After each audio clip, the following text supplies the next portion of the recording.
Hi there, this is Dina from over at Monroe Center Grade School. Joe and I, along with the instructional coaches, wanted to share with you the path that we've been on in terms of our moving towards standards-based reporting in the fall of 2023, and we wanted to share with you where we're at, what we've done, and how we plan on getting there, and who we're working with and partnering to get there, so you are aware of the steps that we're taking, as well as hoping to share this out with community as well, so everybody is on the same page as we move forward with our reporting and our learning in the buildings. Let's start with what is standards-based grading. I imagine everybody has a version of what they think standards-based grading is, or standards-based reporting. I think there's parts of it that everybody is familiar with, and everybody probably has their own thought process as to the best way that we could grade to give students information that they need to know on their learning. But I'm going to kind of break down a few things that what it is, and a few things that maybe it's not. So it's not just reimagining grades and report cards, although that is maybe part of the process. It's really a pedagogical shift in how we measure student achievement. It really, in the buildings we've been talking, it's about a mind shift. There's a lot of things that we have bumped into in the process that have made us aware of maybe things that we have done or practices we have done in the past that may have impacted a student's grade, while not necessarily truly about a standard or how their learning has progressed. So it's been very interesting along the way for each of us here in the buildings. Standard-based grading breaks down the subject matter into smaller learning targets. Each target's a concept that students work towards mastery. Teachers assess, track, and report student progress and give appropriate feedback, all the while making pivots in the classroom to meet the student instructional needs. So that in itself allows the learning to be more centered or focused on the individual student as opposed to the whole group. While we are doing a really great job in both of the buildings working in smaller groups trying to personalize the learning, this is one more step in that direction. While standards-based grading can be more time-consuming for teachers, certainly, instruction does become more engaging and meaningful because there's ownership there for students on their part. There's engagement in terms of them knowing specifically where they're at and what they need to do. So it is definitely probably more intrinsically motivating for students. It certainly gives more meaning to a grade for parents and students rather than just giving a letter grade. It actually gives some background and feedback to specifically where their student is at on the trajectory towards mastery. It also removes the combination of behavior and effort being included in overall final grading practice. And by that, what I mean is I would imagine any educator that you talk to at this point in their careers, there's probably been a point in their life, if they actually started off with standards-based grading, if they've done traditional grading, there's probably a point in which every educator has had to make a decision about a student's final grade. And all too often, sometimes their behavior, their effort, perhaps even their executive functioning and their abilities to be organized and turn in their work often can impact their overall final grade.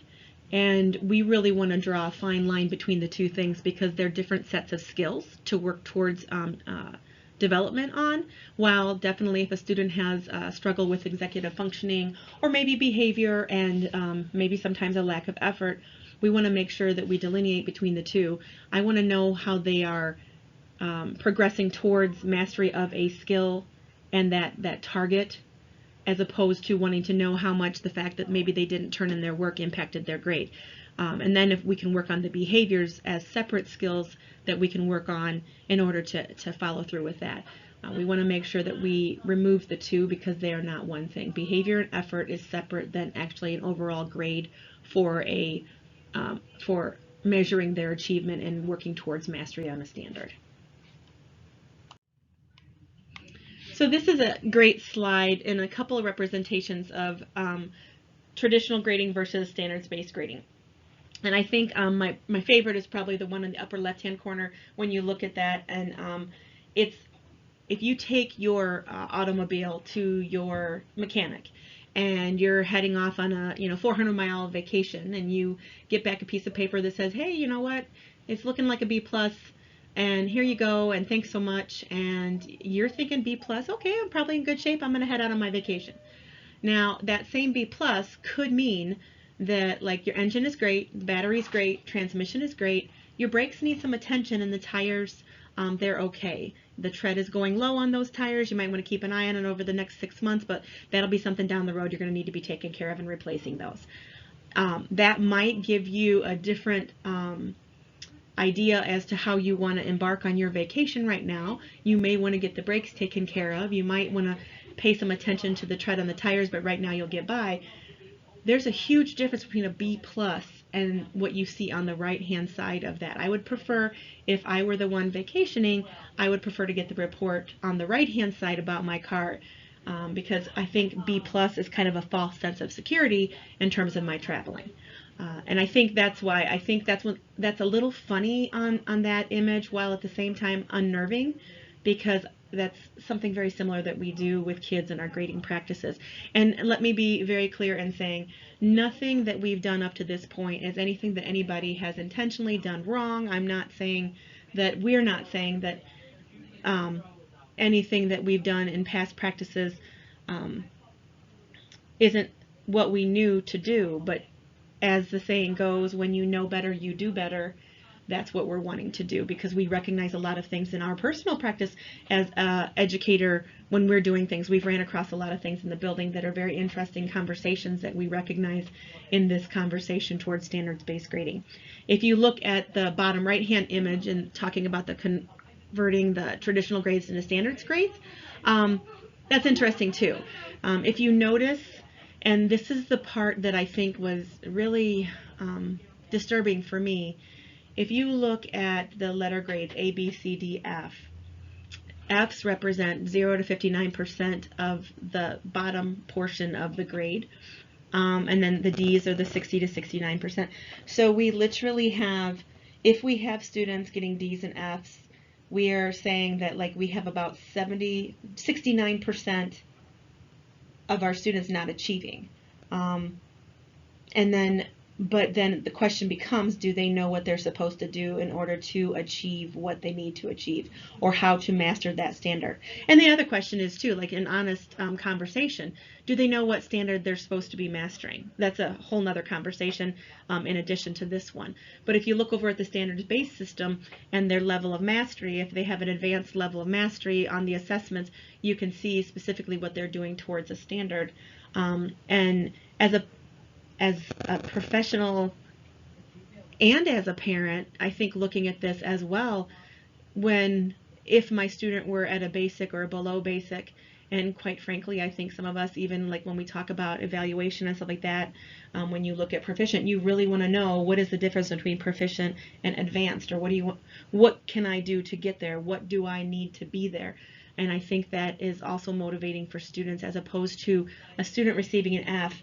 If a student receives an F, very often, I would imagine many feel defeated and done. And so this is a very interesting conversation, either one of these images, in the process of why we're doing what we're doing. We had a great conversation the other day in a Google Meet with David Woodward, the creator and owner and developer of Forefront, and he really brought some attention to our mission in this process, and talking about our mission statement and what our mission statement said. And it really made it so necessary to add this slide in here. When we look at our mission, and if you look at the wording where it says to be self-directed learners, complex thinkers, and quality producers, you think about traditional grading, and then you think about standards-based grading. And standards-based grading is so aligned with our district mission in what we're trying to accomplish with children. If you're talking about a self-directed learner, you need to know what you don't know and what you really know well in order to involve yourself in your learning. And if I want all of my students to be complex thinkers, they need to know what they don't know. They need to know what they need to do for the next step. They need to know what to do to be able to produce what they are trying to learn and share and know. And the more and more, David talked about this the other day, when people ask me about the why, I look at our mission statement, and that says it all. That is why. If we want this from our students, this is something that's a move that is really imperative for us to pay great amount of attention to. So I appreciate David bringing that to our attention. Probably something early on when we were in the strategic planning. It was interesting. This was probably 2 years before COVID. We always start that with our mission and vision and where we're at. And I think in this process this last year, we may have forgotten a little bit about that. So this is super important in the process of why. That's a great segue into the why. So literally, we're just going to continue the work from our strategic planning prior to COVID. We want to have a deeper understanding of student learning for all of those involved. We want everything directly related to our mission statement, and we want to be in alignment with what it says. And if we want to do that, this is a step in the right direction. Clarity for academic achievement for all. More information for parents and students about the specifics of their students' learning and development. And I shouldn't say just more, it's actually better information for students and parents about the specifics of their learning and development. Continuous feedback on where students are at rather than just the letter grade, just like that image we had of the car going to the mechanic. Students are intrinsically motivated and have ownership of their own learning. Instruction is definitely more relevant, and then the grading has more meaning. And with this in mind, I'm going to share a little story about covering gaps and how it was met with conversation and understanding, and then turned into a phenomenal relationship. So earlier in the year, as we were working on the standards-based grading in the building, we were met with an email from a parent about really, isn't this all about just covering up the gaps that COVID caused? And if that's not a stop in your tracks kind of email, I don't know what is. And we, at first, once you can sit back and think about it from a parent perspective, and I'm sure that's a huge concern for parents.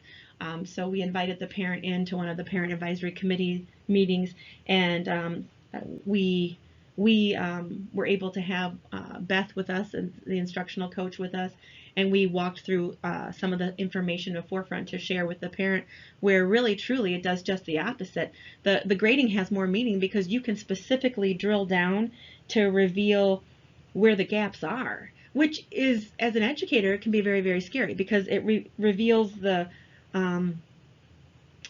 maybe perhaps on our own professional end where we need more work, where we need to make changes and pivots, where we need to do things that are better for students to develop what they're doing in the classroom.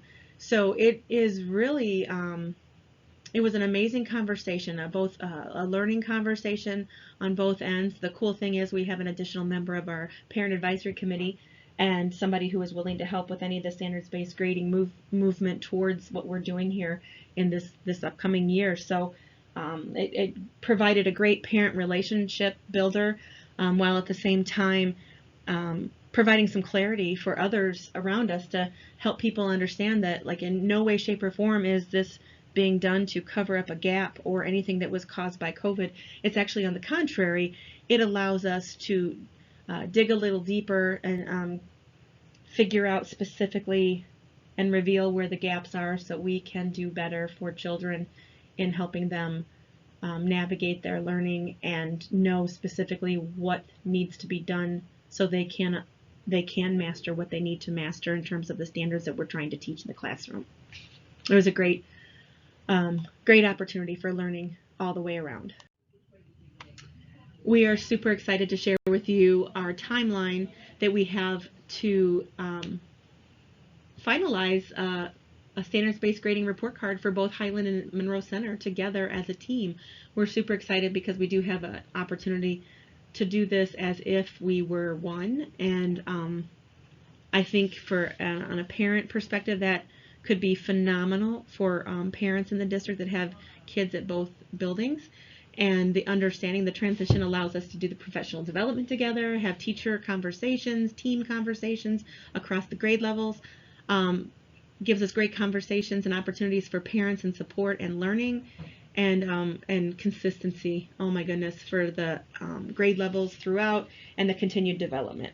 We are using Forefront as a tool to help in this process, and I cannot say enough, I believe I can speak on behalf of myself and Joe both very confidently, that we could not be where we are at without our instructional coaches at this point in the process.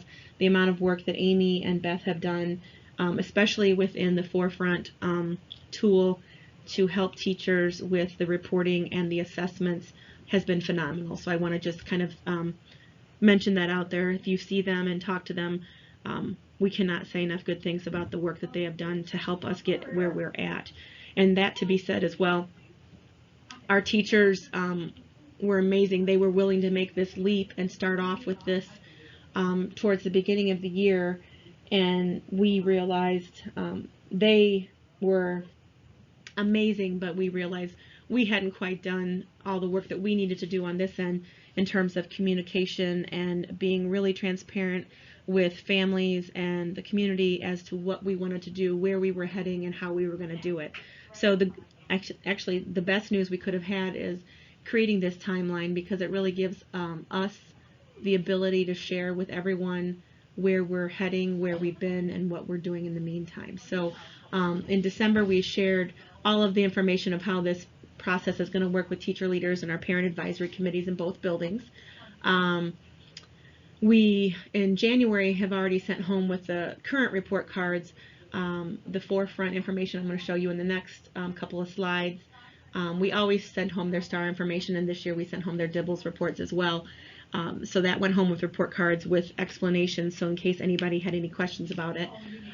But we're definitely not yet finalizing standards-based report cards until next fall. We are working on finding out those that are the most passionate about standards-based grading within each team, and then that way we have a really amazing team to help communicate and support and work with everybody throughout the building, along with the instructional coaches and myself and Joe, on the process that we are working on with standards-based grading. And obviously you guys have the presentation this month, and we're going to share this same presentation with parents as well after you guys have it. I mean, it'll be in board minutes so anybody in the community can watch it. Then in February, mid-February, we have professional development coming from Forefront. David Woodward is going to come, or hopefully, I'm hoping he comes. I'm going to do I am hoping that we can have him come here rather than doing it online. While online has afforded us so many things over the last couple of years in terms of having webinars and speaking with amazing people online, there is something to be said for in-person learning. And I really hope we can get David here in person rather than online. But either way, we're going to have a great day on the 17th in the afternoon for our early release set up for teachers. In the months of January through March, we are going to work on communicating information to parents and just components of each piece of what we're using, like Forefront, and how things will look and what we're doing in the meantime to work towards this. We're going to have an open house for parents, I believe, in March, and basically like a parent PD, really, for parents to learn more about this, and then with the goal in mind of having standards-based grading on all elementary report cards beginning in fall of next year. And that hopefully helps you kind of know where we are heading, and we are super excited about it. So thank you for affording us this opportunity to move in this direction. I want to tell you a little bit about what Forefront is and how we're using it. So, and you can go on their website and you can see this information. I just kind of bullet pointed and the highlights, and the stuff that I see us doing in the building is amazing with it. And it's really been a huge learning tool for us as well. So it empowers schools and districts to systematically collect classroom assessment results, align them with the standards, and make them visible across schools.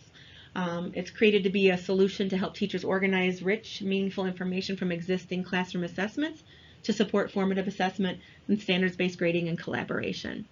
And you'll see on the next slide too, in the collaboration piece, how interesting it is to have a conversation about a student and where they're at. It's incredible. It's valuable student learning information from classroom assessments. It'll be even more available for coaching and collaborative work with this tool. Makes communication about student learning with parents clear and understandable. and improves parent communication about the student progress and performance across the standards in our district. We've also partnered with Forefront for professional development and working with David Woodward. I'm super excited about that. After our conversation last week, I think myself, Joe, everybody on the team, we're super excited to have him come and be with our teachers during that time. And he is actually the one who created and developed Forefront, and he's a former educator as well. I shouldn't say former, he still is with all of this, more than an educator. These two images represent the information that we can obtain from Forefront as the teachers are entering the data that they're getting from the assessments that go into Forefront. So I have to say first a thank you to Beth on this one in terms of with the information that you see on the graphic on the right. She was able to work with Forefront, and we now have downloadable reports for each child for every quarter that we need to show their development as it goes across the year, which is amazing. And I wanted to say thanks to Amy on this one as well, because Amy was really amazing in helping teachers, myself, and everybody else, and probably over at Highland as well, understand this this web or this circle or this chart on the left, which is, it's amazing how this works. So as you can see from the right, each domain is listed, and it will tell you, and you can see by the color coding too, what has not been assessed as of yet during the year. And then it also tells you which domains we have already started working on within the grade level. This happens to be a third grade level.